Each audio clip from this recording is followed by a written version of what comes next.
Thanks everyone for attending tonight. I'm Andrea Rushing. I'm the marketing director for Towards Zero Waste, and we're excited to have you here tonight for an exciting webinar about reducing food waste with our guest speaker, Mei from Food Waste Feast. Mei Li is the founder of Food Waste Feast, an upcoming cookbook and an online project sharing creative recipes, smart strategies, and chef tips to help people reduce their food waste. She is the author of Double Awesome Chinese Food, an award-winning cookbook featuring local and sustainable ingredients, and the former co-owner of Mei Mei Restaurant.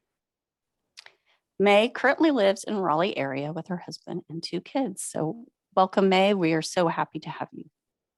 Thank you so much. I am very excited to be here and chat all things low waste, reduction of food waste with you. It's great to be here. We've got some slides to show. I've got lots of tips to share. I've got a food demo to do, and hopefully at the end we'll be able to take lots of questions. If you've got any ideas that come up while the chat is going on, please feel free to pop them into the chat, and we'll hopefully be able to answer as many questions as we can towards the end. Can everyone see?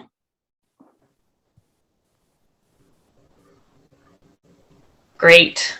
So thank you so much for that introduction. My name is Mei, and I am one half of the 2 sisters behind Food Waste Feast.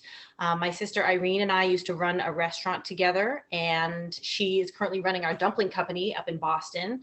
So she was unable to join us tonight, but my favorite thing to do is talk about how to reduce your food waste. So I'm very excited to share what I've learned both as a professional chef and the owner of a restaurant, as well as a home cook who cooks for my family, my 2 children, especially. If anyone out there is cooking for children, you're probably used to the idea of dealing with lots of things that your small children just didn't want to eat that day. So that's one of the things that I try to work towards a lot. And I'm excited to share a lot of tips. So Andrea has kindly agreed to be in charge of moving my presentation forward. And I think this is a lot of the things that I've already said, but one thing I will just mention is how I got into food waste reduction. And I think that came from 2 different places. As the owner of a food truck and restaurant, I pretty rapidly realized that when we threw food out, as the person who was in charge of buying and keeping track of our profit and loss statements, I realized that when we were throwing food out, we were throwing our money away. That was money that could have been profit from our food truck, and instead it was going into the trash. And eventually, thankfully, the compost, but it is still a difficult thing to watch when your raw materials are going in, getting wasted. And that's something that you think about a lot in other industries, but it's harder to see in the restaurant industry sometimes. It can be so competitive that you're tracking your ingredients down to 1/10 of a percentage point. And if you're throwing away food, that's really rough. I also, as the author of a cookbook, started to realize how the writing of recipes can also lead to food waste. And in many ways, it's helpful to have specific recipes. And, my editor wanted specific recipes, and many people want specific recipes. But when your recipe calls for example, a tablespoon of chopped parsley, but you're not used to cooking with parsley, then what do you do with this bunch minus a tablespoon of parsley? It can be very difficult to work with what you have rather than going out and buying things directly for a recipe. So if you're used to following and going out and shopping and getting groceries according to a very specific list, it's hard to figure out what to do with the rest of it. So with that, both the home cook side, the writer side, and the food truck and restaurant owner side, all of it got me interested in reducing my food waste. And so today we are going to talk a little bit about the food waste problem. If you're here today, then that is wonderful. You'll probably have a sense of the idea behind zero waste and reducing your waste. Whether or not you are familiar with the problem of food waste itself, we'll go over how really big and terrible that is. Then we'll talk about a little bit of setting up your kitchen.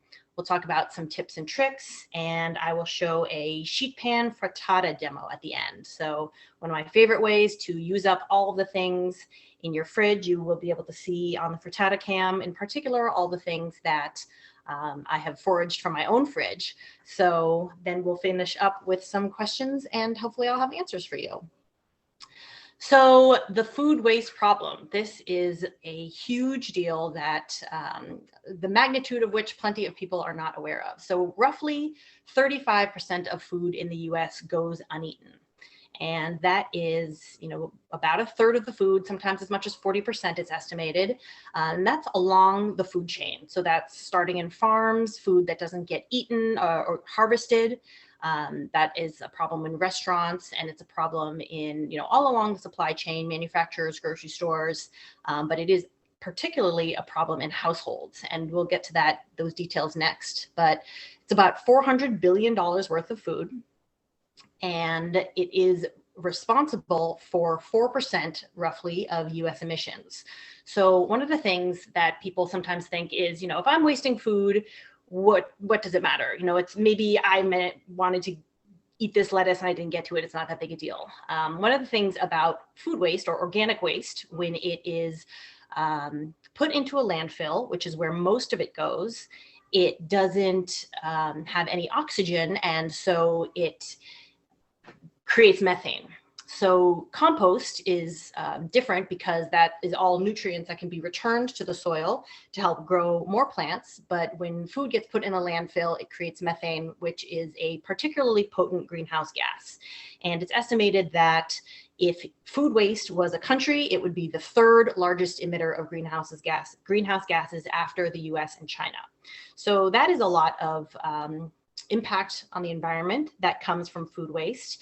And beyond that, it is also a huge waste of resources. So it's estimated that 14% of the water used to grow food is wasted, and 18% of cropland is also put towards growing that food that nobody eats. And so actually, if we could go back really briefly, thank you. The 25% of landfill is actually taken up by food waste typically. So if you think that everybody could do their part to reduce the food waste, then that would be a lot less methane coming from our landfills. And what I was saying before is this food waste does happen all along the household, all along the food chain, but almost 40% of that is actually generated at the household level. So that's food that people and families, whether you're cooking for one or whether you're cooking for a family, I totally get it. It's very easy to create a lot of food waste, and it is it's something that everybody does. And even as a professional, I do it myself. I totally understand it.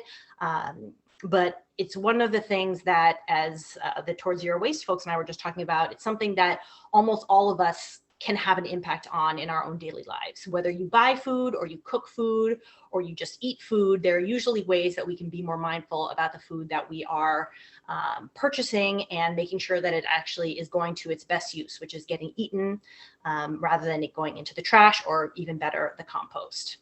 So that's also something that is important to keep in mind for your wallets, because it's not just keeping food waste out of the landfill, it is keeping the money that you have spent on groceries and actually getting value out of it. So it's estimated that the average American household of four wastes $30 a week in groceries, $120 a month, around $1,500 a year.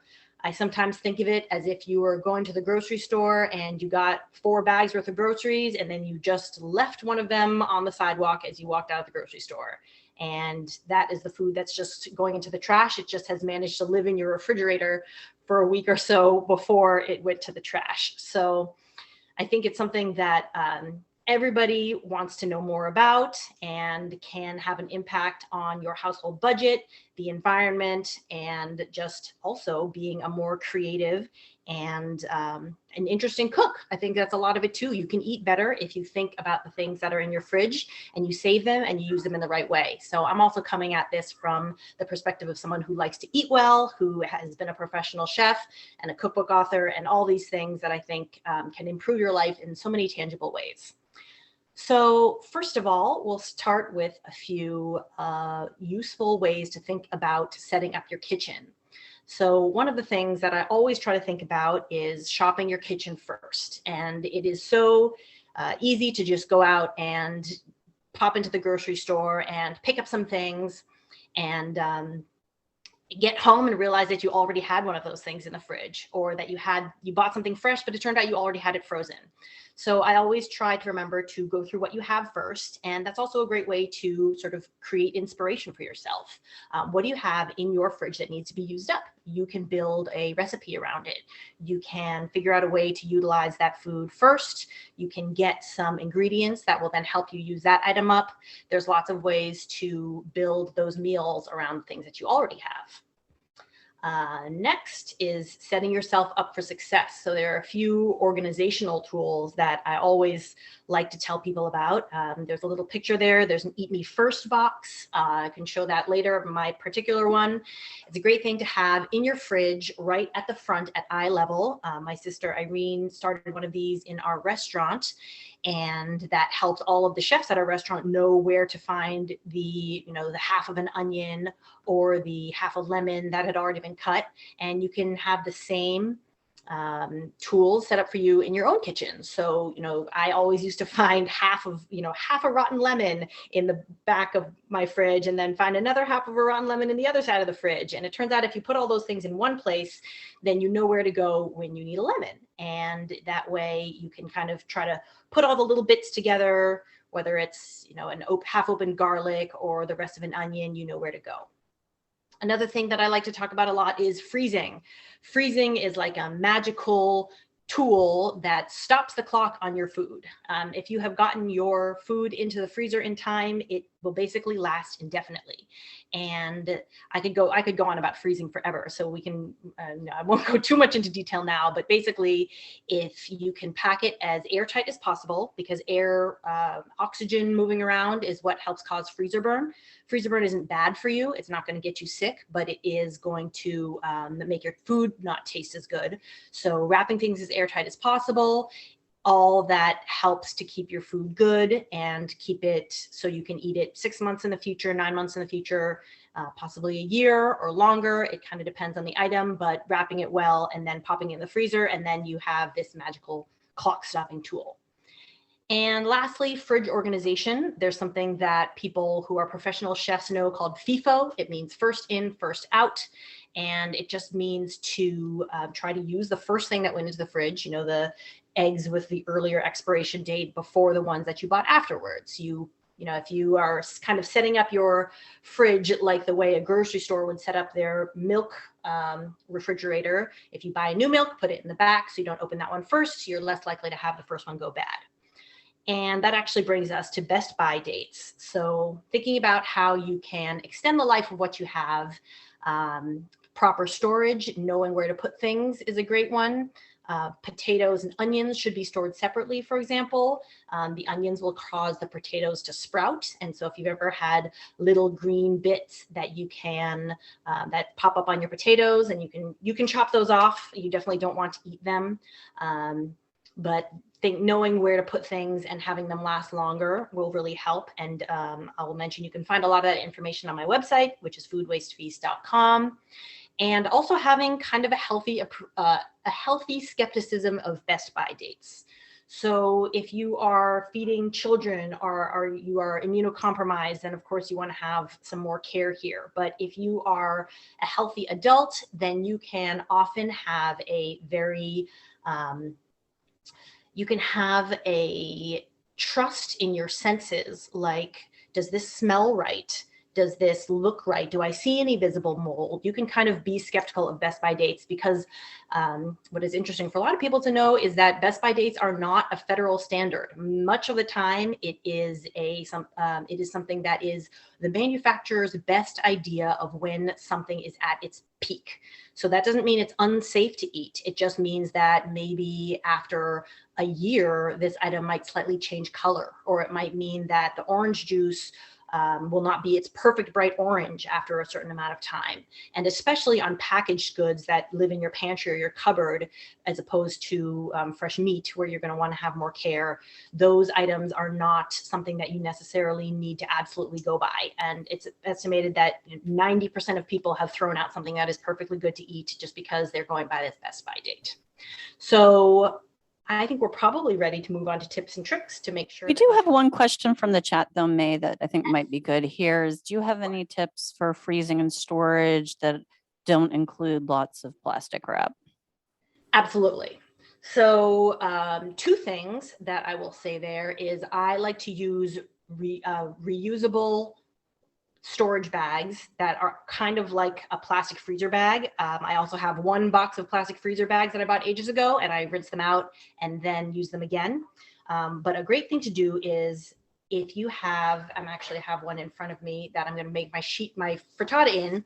So metal sheet pans are great for laying something out flat, especially like berries or when I teach dumpling classes, things that you want to freeze discreetly. If you spread them out, that'll help them freeze faster, and the metal actually draws the heat out. And you can freeze them on a tray and then transfer them to a glass container. You can also freeze things directly in glass. Just make sure to leave some headroom at the top if you are freezing anything with a little bit of liquid in it, because those will expand, and you want to be sure that you don't crack your glass in the freezer. So what I do is I put something in a glass jar, leave a few inches at the top, and I put it in the freezer without the cap on. And then once it's frozen, I screw the cap on afterwards. So that's both transferring things into glass jars, having an idea of space at the top of your jars, and then reusable silicone bags are great too. One other clarification too, you mentioned not including having onions and potatoes close together. So there's a question about how far apart do they need to be? Is it the 6 feet rule like during COVID, or is it great question? You're social distancing for your social potatoes? distancing for potatoes and onions? So I would just not have them both in one enclosed cupboard. Basically, if you can, I keep my potatoes in my cupboard and I have my onions hanging in a little fruit basket. And ideally, both would be in kind of a cool, dark place. My onions aren't really as dark as I would like them, but they're on opposite sides of the kitchen. I think if you can make sure they're just not sharing so much of the same air, the chemicals that are emitted by the onion will cause your potatoes to sprout. And so there's actually a lot of fruits that emit ethylene, and that's a gas that can cause things to ripen faster. And depending on if you want to really dig deep into things, if you want to ripen something faster, you could store it in a bag with apples or not. There's a lot there, which I think we don't need to get into. But if you want to ask me about it, I'm happy to chat more about it later. Or also I have learned as well that if you do get to the point where your potatoes sprout, don't let them go to waste. Put them in your garden and they will multiply, and they're actually fairly easy to grow. So and make baby potatoes. Yeah, that's right. I have heard that too, which is really cool. My husband loves potatoes, so I'm going to need to start doing that. I will actually cut the outsides off. You can eat a potato that has green on the outside, but I would only do it as a healthy adult because you don't want to, there are some natural toxins in those green bits.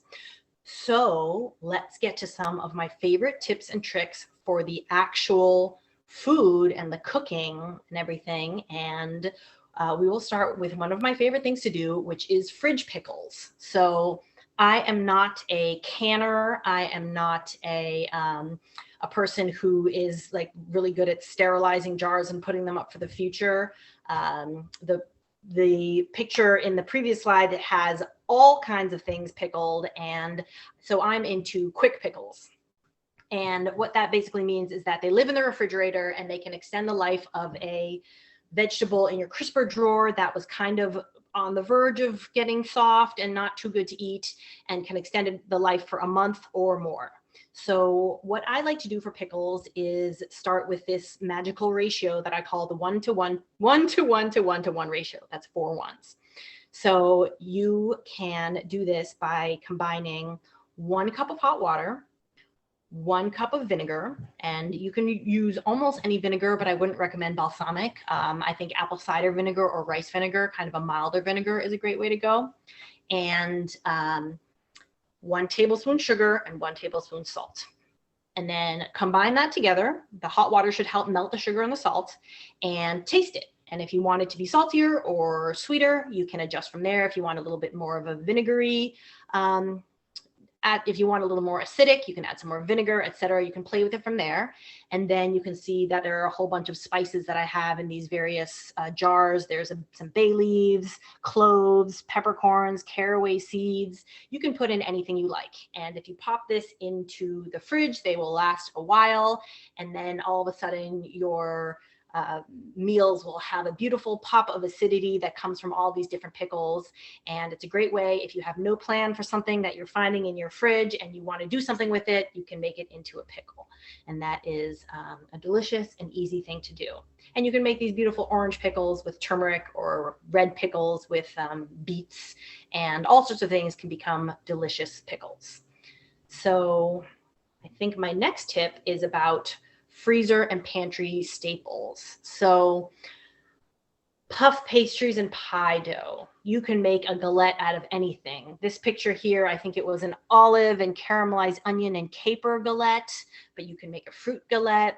You can make a savory galette. You can put pretty much any root vegetable in there. You can blanch or saute some greens and put them in there. You could put some goat cheese at the bottom. You could sprinkle Parmesan cheese at the bottom. There's so many things that you can do with, you know, some store-bought puff pastry or pie dough. If you spread out a puff pastry and you cut a little border around the edges, then you can do the same thing. You can fill the middle with something. Just follow the package instructions. It'll tell you how long to cook it. And there are, you know, infinite things that you could do there. Canned beans and tomatoes. You know, canned beans are, again, so versatile. If you have dried pasta and rice, if you want to make curries, you could use curry paste and coconut milk. If you have the right items in your pantry, then it means you can combine them and use up practically any vegetable. You'll notice I talk a lot about vegetables. So those are the things that are, number one, quite perishable. Number two, people often find themselves with unfamiliar ones, especially if you are a member of a CSA or you like to try new vegetables. It's often, you know, we find ourselves with like a box of kohlrabi and you don't know what to do with it. You could make a kohlrabi tart or a kohlrabi curry or a kohlrabi pasta. All of these fridge, freezer, and pantry staples that help you use other things up are extremely handy. And actually, the next slide is where I talk a lot about is hero recipes. And those are the recipes that I put, they're basically the things that can rescue all of your food. So for example, frittatas, pantry pastas. These are things that you can put any kind of vegetable into. If you have little bits of cheese from, let's say you had a cheese board or you're just foraging in your cheese drawer, if you have little random bits of meat around, all of those can go into pasta and frittatas. So what I recommend is that everybody find a few hero recipes that your family or you or whoever you're cooking for really loves. So, you know, everyone in my family likes pasta. So I know that I can put a whole bunch of random things into a pasta. I can kind of open up my fridge, find what's in there, what's older, what needs to be used up, and I can make them into a dish with pasta. And I noticed someone asked about a CSA. A CSA box is a community supported agriculture box. And that is something that a lot of times people will buy directly from a farm. So you might buy a CSA box from a certain farm. And the idea is you have committed to, let's say, getting a box every week throughout their growing season, and that supports this farmer directly, and they know that they have someone who will be buying from them regularly. So the community is supporting the agriculture, and then they're getting the great vegetables and fruits in the bargain. But often what happens if you are committing to a farm direct box, or there are more of them these days, there's Misfits Market, Imperfect Produce, Hungry Harvest. There are a lot of delivery boxes out there these days that do essentially the same thing, where you may or may not know what's in your box that week, and you may or may not be familiar with cooking that item. And so that's why I like to talk about vegetables and recipes that can use up any number of different vegetables. And I also like to talk about things in categories. So the root vegetables that are sturdy and hard, many of them you can cook the same way. The next slide there actually about greens is a perfect one for talking about this. A lot of times you would get into your head that certain things need to be cooked in certain ways. And it's great to step out of that rut and think that, you know, you're used to only eating your arugula in a salad, for example. But arugula does great cooked. You can put your arugula in an omelet. You can saute your lettuce. And I think I talk about this later also, but there's so many ways that you can swap out various leafy greens for each other. You can swap out your light leaves for each other. You can put one root vegetable in a dish that was meant for another root vegetable. And you can put all of those, you can blend them all together and put them in a sauce. So for example, pesto is an Italian sauce that is typically fresh basil, pine nuts, Parmesan cheese. Those are all three very expensive items. So I almost never make my pesto with those things. I usually use whatever greens I have in the house. So, and we started doing this at my restaurant. We would make pesto with kale, collard greens, arugula, carrot tops, radish greens. You can put so many different greens into a pesto. You can use walnuts instead of pine nuts. You can leave out the nuts altogether. And I also noticed that Jessica is looking for a local CSA. I use the produce box and they're great. They're not a single farmer CSA, but they they buy from a bunch of different farmers in the area. And you can get lots of great local fruits and vegetables for them, as well as artisan products. So a quick interrupting of myself to shout out to the produce box. But so basically you can put all of those sauces together. You can pop them in a blender. You can then use that sauce the way you would a traditional pesto. You can add oil and vinegar and make that into a dressing. You can stir that blended bit of greenery into butter and smear it on bread, or put it on your roast chicken or your grilled fish or your roasted vegetables. There are tons of different options once you've mixed and matched all those greens. So that I think is particularly useful to know, because anecdotally, I feel like everybody wastes their leafy greens. It is very easy to buy leafy greens and then it seems like they're immediately, they've gone bad. And that's a tough one for lots of people, myself included.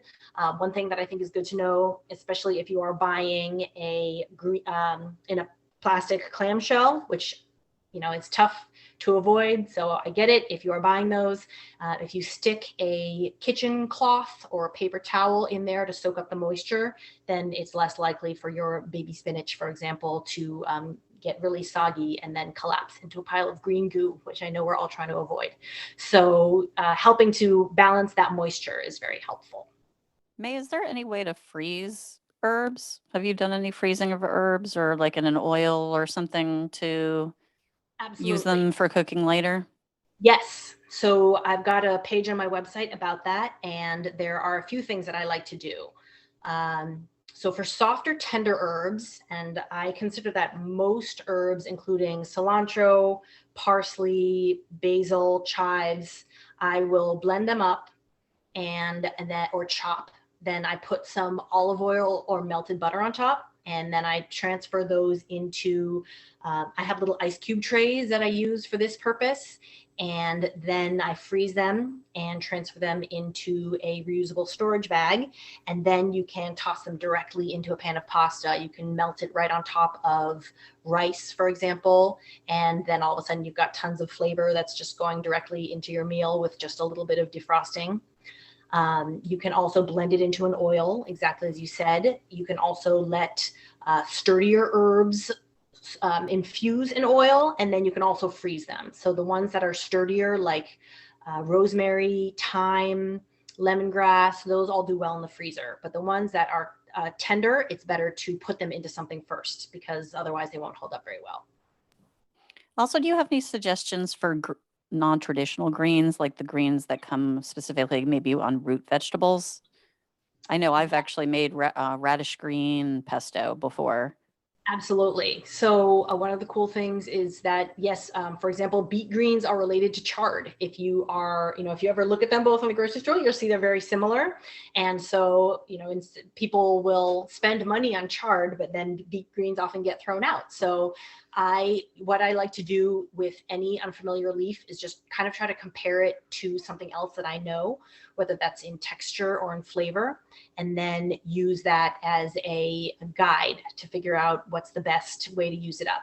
But I generally am much more flexible ever since I started cooking in a restaurant with using one leafy green in place of another. So using lettuce instead of herbs, using herbs instead of lettuce, changing things around, and then treating them like they are their own vegetable, really. And this is another great way to make sure that your whole vegetable is getting used, is to not peel them. So I think that a lot of times these days, you think you just get into a rut of peeling your vegetables and you think it has to be done, but there are so many things that it just adds texture and nutrients to. There's often more micronutrients in the peel of a vegetable than in the center. So just give them a good wash, maybe a scrub if they need them, and keep it on whatever you're cooking. And if for any reason you don't want it on it, if you're making a very smooth potato puree, or you're making some kind of fancy dish that doesn't go well with peels, I like to peel them off, then toss them in some olive oil, salt and pepper, and Parmesan, and then toss them into the oven, roughly 400 degrees for 10 to 15 minutes, sometimes longer if you've got a huge pile of potato peels. And then you have this delicious crispy French fry like dessert. I mean, not dessert, snack. I mean, you could eat it for dessert, sure, why not? And you can dip them into, ranch dressing, I think is this picture right here. And they make a really, really tasty snack. And you ideally, actually, I would go farther in the browning than in this picture and make sure they're all golden brown, crunchy, and delicious. And my husband was very skeptical of this at the beginning. And now every time he makes mashed potatoes, because he does not like peels in his potatoes, he will now peel them all and then make this crunchy snack to eat while he's waiting for his potatoes to cook. So it's a great tip. And it also works, I've done it with carrots, rutabaga, turnips, parsnips, carrots, and it basically works with all the root vegetables.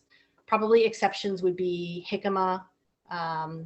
Rutabaga sometimes comes with a waxy coating, so you'd want to make sure it doesn't have that if you're going to use the outside. Oh, and celeriac. Celeriac or celery root outsides are really hairy and weird, so I would avoid that for vegetable peels. But otherwise, it's good to get in the habit of not peeling. And I think as someone who is generally a pretty lazy chef, I'd like to avoid more work if I can. Not peeling your vegetables is a great way to avoid doing more work than you need to. So next time you're about to reach for the peeler, see if it makes sense to just not do it. So another thing I like to talk about is kind of freeing your mind from the idea of the way that things can be cooked. And I think we learn a lot from different cultures and their ways of eating food. My friend, I grew up in a Chinese American household, but have never spent much time in China. But my friend went there and taught for a year after college. And she said she didn't see a raw salad for a whole year. Lettuce was only cooked. It was stir-fried lettuce all the time. So now I stir fry my lettuce whenever it's starting to just wilt a little. Either you can put it in an ice bath and you can kind of perk it back up, or you can cook it. And your slightly wilted lettuce will just cook up into a stir fry. This is green beans, broccoli, and lettuce. And in the picture here, and you can make a lettuce soup. If you were going to toss in, if you're going to make a carrot soup or a potato soup, and you've maybe sauteed some onions and garlic, and instead of putting in a root vegetable, you can put in lettuce and blend it and make a delicious soup. Chinese chefs will also cook cucumber. So stir-fried cucumber is another thing that if you have a cucumber that's maybe just not quite as fresh as you want it for a nice crunchy salad, you could stir fry it and try eating your cucumber in a different way. And we also like to, switch things back around the other way, where my sister's dumpling company, and the one that I used to run with her, will put anything in a dumpling. So, one of our most popular dumplings has been mashed potatoes with onions and cheddar cheese. And one of the first dumplings that got us very popular was a braised beef with blue cheese dumpling. And so we're all about putting things into into anything really. You can put lots of things into a dumpling and just clear out your whole fridge. So eating things in new ways, you know, you don't have to get too attached to the idea of authenticity, in my opinion. You can just make things that taste delicious to you and your family or whoever you're cooking for. And it is a great way to make sure that everything's getting used up. So eating your stalks and stems, this is another big one that I think can sometimes take a bit of getting used to, but especially if you figure out the right way to cook it. These stems are full of nutrients and they provide a lot of bang for your buck if you're making sure that all parts of your vegetable are being eaten. So it's not just nose to tail cooking for meat, it is really root to stem eating of your vegetables. So broccoli stems in particular, very nutty and delicious, but a lot of times people don't like the texture, and that can easily be solved by peeling. So we'll go back to the idea that peeling here is actually good. But if you peel off the outer layer of a broccoli stalk, if you actually take the bottom of broccoli stalk and look at it, maybe you need to cut off the end a little bit, but you can see that there's kind of a darker green ring around the outside and the center is lighter. So if you peel off the darker ring, that's much more fibrous, then the center is very soft and sweet and nutty. And you can cook it the same way that you do the rest of the broccoli. Here in this picture, there are kale stems and chard stems. And the rule that I like to give when you are cooking if you're trying to eat more of your stems, is basically to cook it the same way that you would the rest of the vegetable, but just give it some more time. So let's say you're going to stir fry some kale or some chard. What I would do is pop the stems in 3 minutes first, give them a little longer to saute, and then you toss in the leaves. So it just means when you're chopping everything up, you divide them into piles and then just make sure that they get more cooking time. And the general idea of starting with a longer cooking time for the harder parts and then less cooking time for the leaves will go a pretty long way in making sure that all parts of your vegetable are getting cooked. Is there any hope for the part of asparagus that you snap off? Definitely. So one thing that I think will come up in another slide is we'll talk about stock bags. So popping the ends of your asparagus into your stock bag is a great way to get the flavor out of them. You can also chop them very finely and cook them the same way that you would the rest of the asparagus. A lot of the fibrous woodsiness is mitigated if you've chopped them thinly towards the end.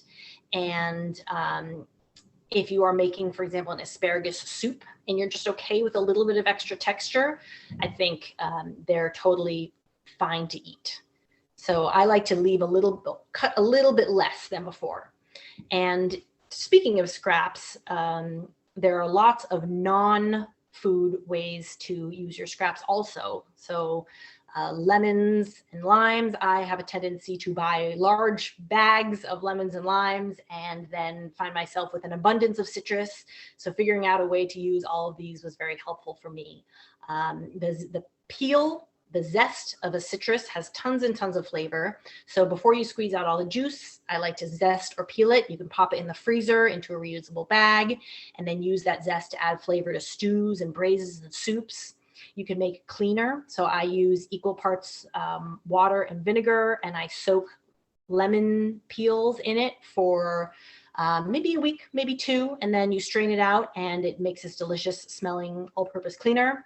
And you can pop the peels into a jar of alcohol. So I think in that picture, I did all the alcohols I could find. I think I did gin, vodka, rum, and something else, but it was delicious. It added a beautiful citrus flavor to everything. So it's great to be able to use all the parts even that you wouldn't necessarily eat. And this is one of my favorite tips ever, stock and smoothie bags. So this goes back to how you set up your kitchen. So if anyone can see my screen, I will just show you the one that I have right now. So what I do is I put either a reusable bag or a plastic freezer bag that I have, that I continue to reuse. And as I'm cooking, all of the table scraps go into the bag. So basically any vegetable scrap other than the brassica family is broccoli, cabbage, Brussels sprouts. Some of the ones that give a little bit of a bitter taste to stock, I will compost those. But everything else here, you'll see there are garlic ends, onion skins, chicken bones, pepper cores, mushroom stems, anything that you don't want to eat will give you free flavor for your stock. So now when I go to the store and I see people buying vegetable stock, I think you can make that with the free stuff that you already have in your kitchen. And you can make this delicious stock with whether it's just veggie scraps or meat bones, anything that you have had for dinner, you can just pop right in the bag. When the bag is full, add in a few extra onions. You don't even need to peel them, maybe a carrot or a celery or two, and you can make delicious stock. And smoothie bags are particularly great for anyone who has children who like to eat one slice of the apple that they were given and then abandon the rest, or decided that some blueberries are too squishy for them to eat. All of that goes into my smoothie bag. So I do a large bag in the freezer whenever there's surplus fruit. I pop it all into the smoothie bag. When that is full up, then I make smoothies for the kids. And one of my favorite tips is also I will put as the liquid in the smoothie the milk and cereal that my kids did not eat for breakfast, that they poured a huge bowl of and then didn't eat for breakfast. And then I pop the milk and the little bits of cereal all into a blender with the fruit bits, and I make smoothies. And then if the smoothie has been in my fridge for a little while and I'm ready to move on with that and the kids don't want to drink it anymore, then I pour it into a popsicle mold and then I make them eat it as popsicles. So if you have kids, you probably know, or at least my kids, they will eat anything if it is in popsicle form. So I make them eat their breakfast that they didn't eat in a popsicle. So I think that's a fun way to make sure that all the fruit, are starting, any berries or anything that's starting to go bad, you just pop it in your smoothie bag. And I am a really big fan of the just get it cooked method. So briefly, so we can get to this demo, if you have something in your fridge and you don't know what to do with it, and it is just on the verge of starting to go bad, I just get it cooked. So pick your favorite method. I love to roast things. It's really easy. You can just pop it in your oven. Anywhere from 400 to 450 degrees usually works. Just get it cooked, and then you can put it back in your fridge and ignore it for another few days. And the best thing about that is that then it is already ready to go. So if you are making a sandwich, you can stuff it in your sandwich. If you've made pasta, you just pop it onto your pasta. If you have eggs, then you can make this sheet pan frittata, which I'm about to demo. So the idea is that once it's cooked, not only does it stop the clock for a few more days or kind of slow the clock for a few more days, but then you're just much more likely to eat it. Can you bake and or roast veggie stems as well? I see you have like the broccolini stem in there. Definitely. So I think almost any edible part of a vegetable, if you toss it in olive oil and sprinkle some salt and pepper on it, it is delicious roasted.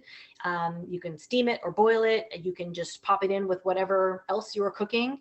And it's a great way to just kind of get everything done at the same time. So roasting is nice. If you're making dinner and you're, making a lasagna, just go through your fridge, grab all the vegetables that were nearing the end of its life, pop it in, and then you get your things roasted and ready to eat. And going back to your veggie stock, you did say not to use brassica family vegetables, right? Because of the bitterness, I believe is what you said. So if you're cooking cooking the brassicas for a long time can cause bitterness in your stock. So I leave out cabbages, broccoli, cauliflower, Brussels sprout stems, things in the brassica family. Exactly. And I just noticed something about parts that are unsafe to eat. So I'm not an expert in this area and I don't really garden too much.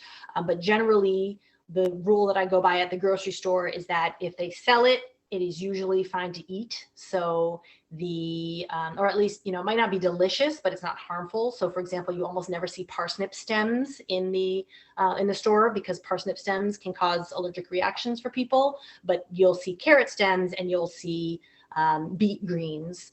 And I will also mention that you want to separate once you buy them. The greens will continue to pull the moisture out of the roots. So ideally you separate them, store the greens with your leafy greens, store the roots separately. Well, that's a good tip. I didn't know that one. We also saw another, speaking of good tips, we had one in the comment section that you could actually use some of your food scraps for dyeing eggs at Easter time if you celebrate or just like to make, dyed eggs, that you can actually use them for beets. I know make amazing color because they usually do it to my fingers when I'm cutting. So they've got to be able to dye eggs. Yeah, they make a beautiful natural dye and they make your eggs very, very, very beautiful. Agreed. Great tip. I believe actually the TS Designs, who designed the t-shirts for Towards Zero Waste, they have been working on using natural dyes to dye their clothes, including dyes created from food scraps. That's so very cool.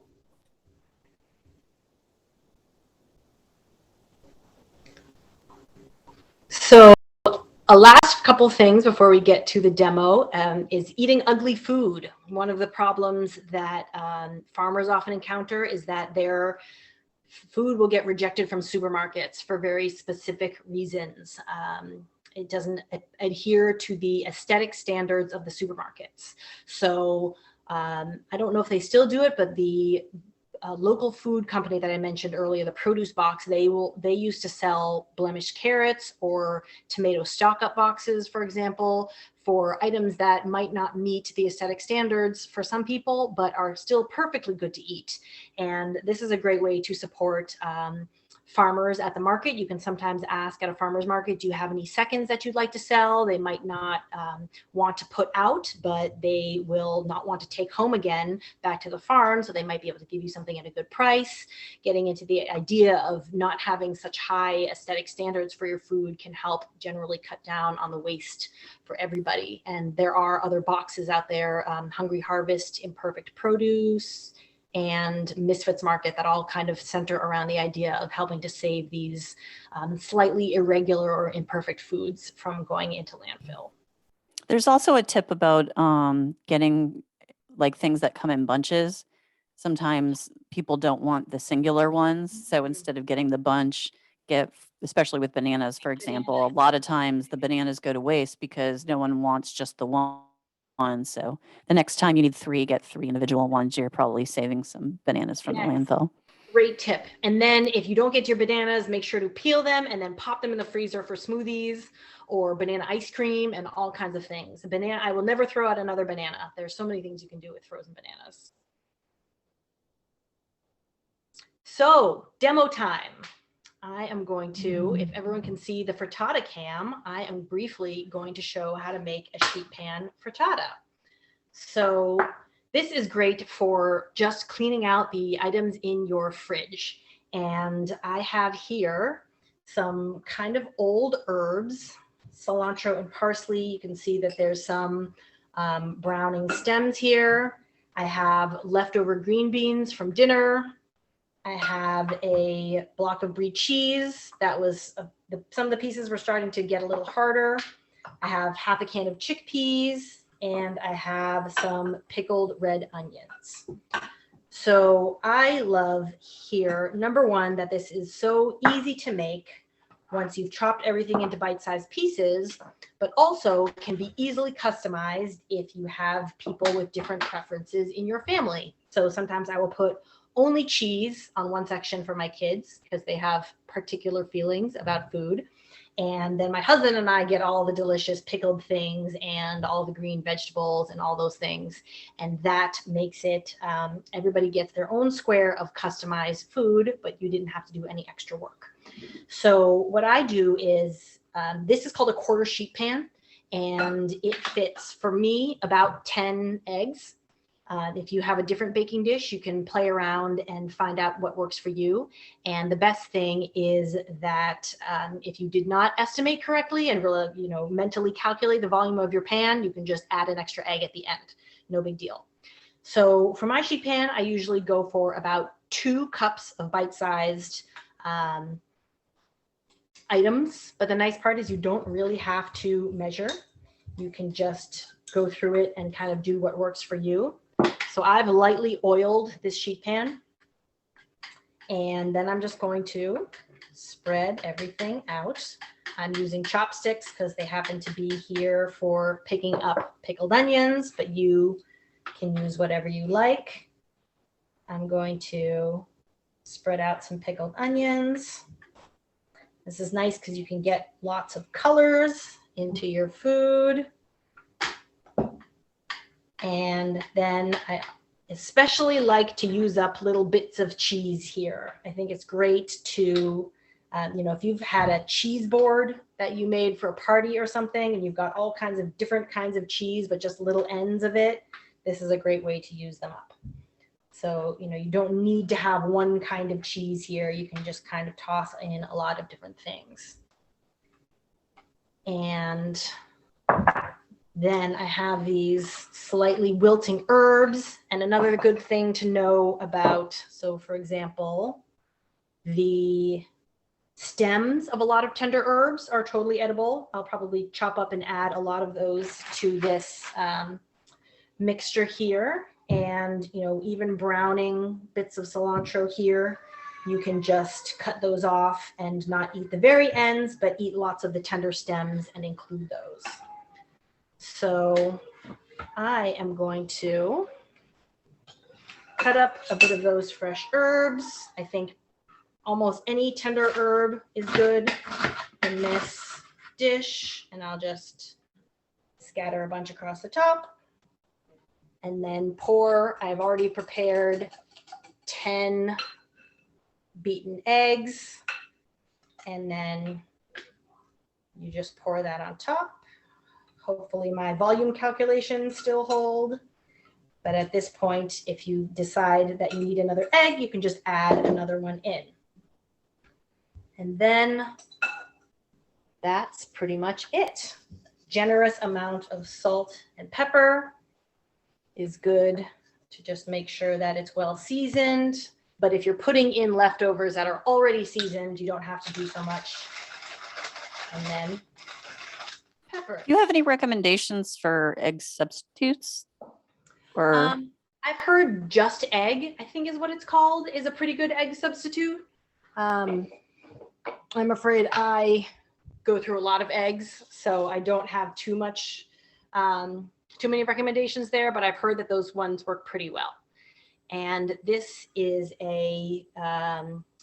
that's it for the sheet pan frittata. I'm going to pop it in the oven at 400 degrees for about 15 minutes, and you just keep an eye on it. And I like when there's a tiny little shake in the center, there's still a little bit of a wobble, then you can you can pull it out. And I did notice someone mentioning aquafaba, which is the water from a can of chickpeas. It won't work in this frittata substitute, but it will really work well for example, mayonnaise and whipped cream. It will actually whip up to a very impressive degree. So kind of you can make a chocolate mousse with it, and it makes really great vegan mayo.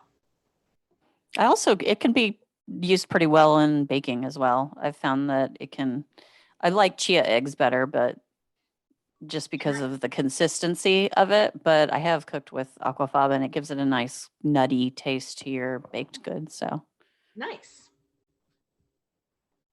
It looks really nice. Yeah, so the great thing about that is, you can have it for dinner and then you can save it, and the next day have it for breakfast. You can cut a square and put it in a sandwich. It's a great kind of grab and go breakfast. So super easy. You can make it in, what are those things called? Muffin tins. And then you have little easily portable, high protein vegetable snacks that can just be baked and then grabbed for breakfast or a snack the next day.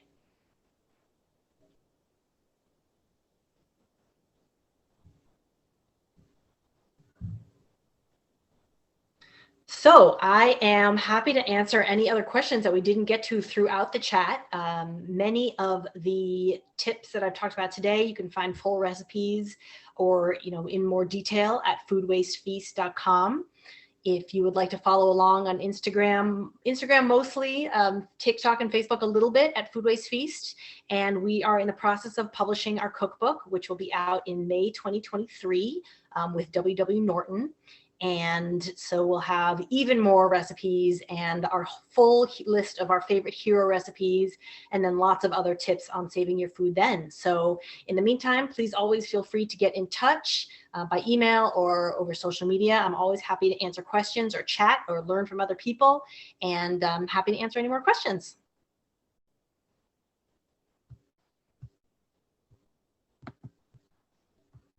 And just popping one up from, I saw one, was Katie? Thank you so much for supporting in Raleigh. I'm always happy to speak to companies, to anybody, teaching food waste classes, teaching dumpling classes. It's great to get more people introduced to the idea of cutting down on their food waste, and would love to help spread the word. And from Fred, I see, where is your restaurant? So our restaurant was originally in Boston, but throughout the pandemic, my sister kind of pivoted everything to a dumpling company. So now they sell a lot of dumplings at stores and at farmers markets around the greater Boston area. And they also do a lot of online classes. So dumpling making classes, noodle making classes, etc. And I'm so glad to see that people are learning a lot. Hi, Justin. Friend from Boston is on, lots of other people. I'm so glad to see people are joining and learning stuff about how to save some more food in their house. There was one question that was pretty interesting, is like, do you have any sites or recommendations for organizing or finding recipes that, especially for hero recipes, that you think would just are helpful in your daily life? Totally. So I believe that it is, so the New York Times Cooking has started to expand in a way that I really like, with a few recipes like whatever you have soup, or anything you've got fried rice, which is exactly the way that I think about soup and fried rice. I believe that you have to be a subscriber, so that won't be for everyone, but they do a really good job there.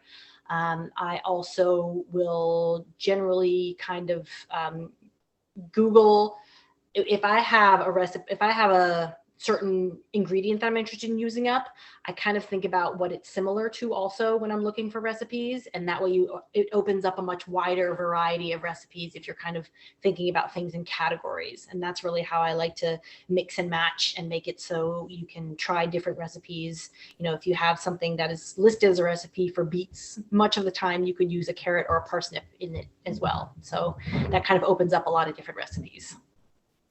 Great. Thank you. Someone also wanted to know more about banana peels, about banana bread being made with peels, banana peel tea. I think is something that's been kind of going around. I've even heard banana peel bacon, which I have some, I don't know. Totally. So I have tried many of these. I'm also skeptical. My sister likes to make me try them. She's like, okay, you have to try this. So I have done banana peels and the banana bread, and it's actually delicious. My daughter, who is 6, was extremely skeptical and thought it was gross. I said, close your eyes, and I'm going to give you a piece with banana peel and one without. Can you tell which one it is? She could not tell. So you can totally chop up your banana peels, put them in your banana bread. Also, banana peel tea I made just a week ago. So took my banana peels, simmered them in water for probably 20 minutes or something. And I will say that it was better than I thought it would be. And it is supposed to be both nutritionally sound, because there's lots of potassium and I think magnesium.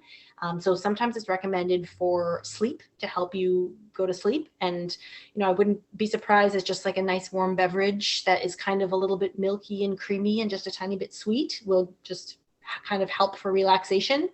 So that was actually somewhat delicious. And I kind of added a little honey and almond milk. And I think that helped, make it more delicious. And I have not tried the banana peel bacon, but I plan to at some point.